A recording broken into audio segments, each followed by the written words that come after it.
Ngayong araw guys, nakatikim na ba kayo ng abalone? Kung hindi pa guys, samahan nyo nga pala kaming makuha dito sa adventure natin ngayong araw dito sa napakagandang lugar. Samahan nyo na rin nga pala guys kami kung paano lutuin ito at syempre sumama na rin kayo sa food trip natin. Let's go!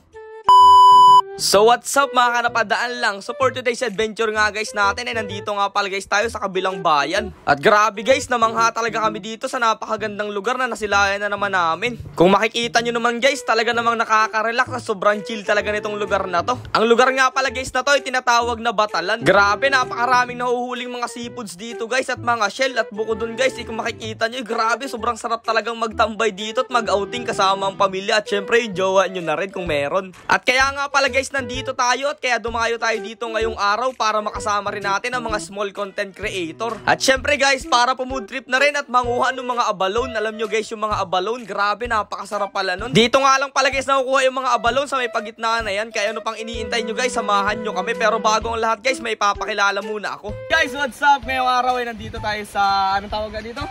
Sa Batalan. At kasama natin yung mga ibang vlogger na syempre, pasikat na rin yung mga yan. Ayan, ang Wapay Fishing, tapos si Tatay, anong mga tatay? Rinaldo Anura po. Rinaldo Anura. Siyempre, ang Gusto TV, ang tropa nating malupit. Ayan, siyempre. Lil Iko.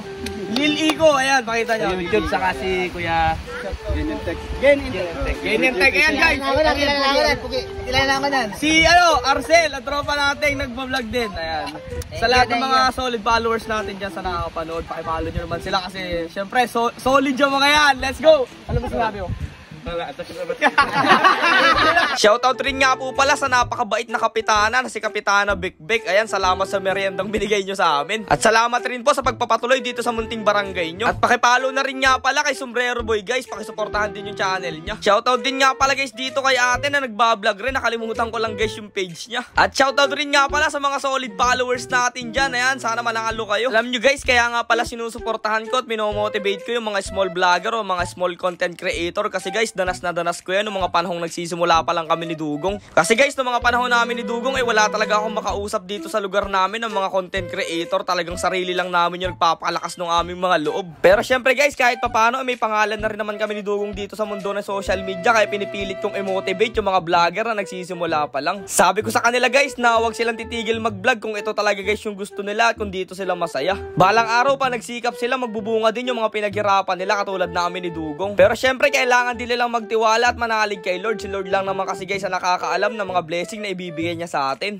Tapos ayun na nga guys, agad na rin nga pala kami nagsimula ni Dugong dito sa pangunguhan ng mga abalone. Dahil nga guys medyo tanghali na ay wala pa rin kami pang ulam. Kaya dito ay binibili na sana talaga namin manguha. At sakto guys, napakarami talaga nakukuha dito. Kahit nga pala guys nandito lang tayo sa medyo mababaw ay napakarami pa rin natin nakukuha. Ang tawag nga pala guys dito sa lugar namin ay abalone. Dyan ba guys sa lugar nyo anong tawag sa ganitong klaseng shell? Paki-comment naman dyan sa baba para malaman din namin. At para nga guys makarami kaagad kami, pinagtulungan na rin namin magsisid ni Dugong dalawa dito. Guys,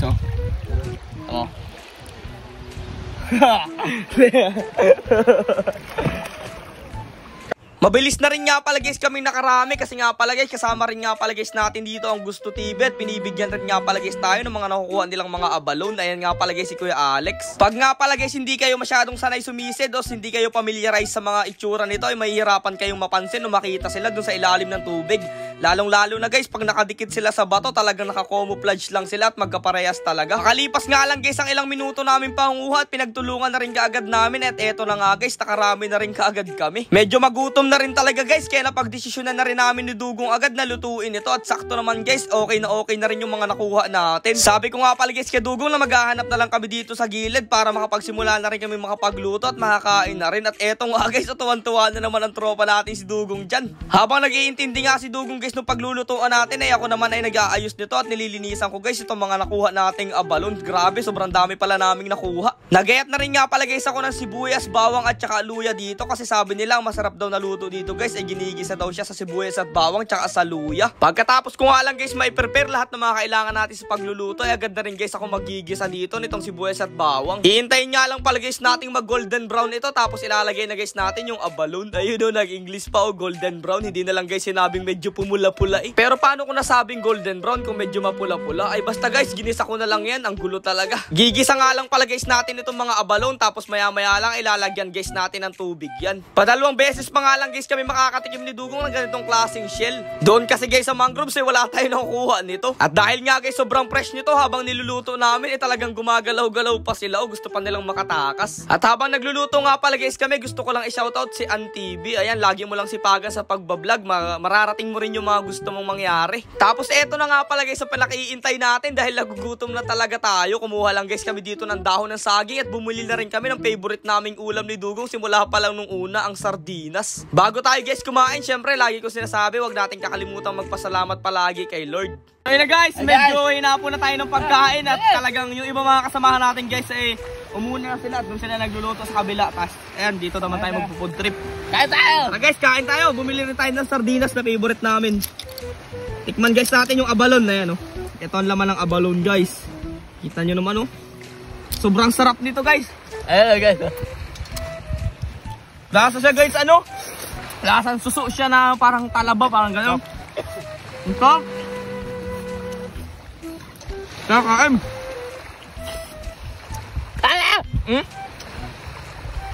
Sayang, lumalaki pa daw gusto guys itong mga abalon na to. Pero grabe, sobrang solid. Naubo na. Stop. Nagpapasalamat nga po pala ako sa lahat ng mga nagko-comment, nag-share at mga nagre-react dito sa mga ginagawa nating video araw-araw. At salamat din guys sa mga solid na sumusuporta sa atin dyan kahit hindi namin kayo kilala. Kaya hanggang dito na lang muna ulit guys, kita-kits na lang ulit. Pero joke lang guys, gusto ko lang i-shoutout at magpasalamat dito sa mga nakasama kong mga vlogger. Huwag lang kayong titigil gumawa ng mga content at magpasaya ng mga tao. Balang araw makakamit nyo rin yung tagumpay na gusto nyo sa buhay. Pero syempre, tiwala pa rin kay Lord at pananalig kasi siya naman guys yung nagbibigay ng blessing. Salamat sa panonood guys.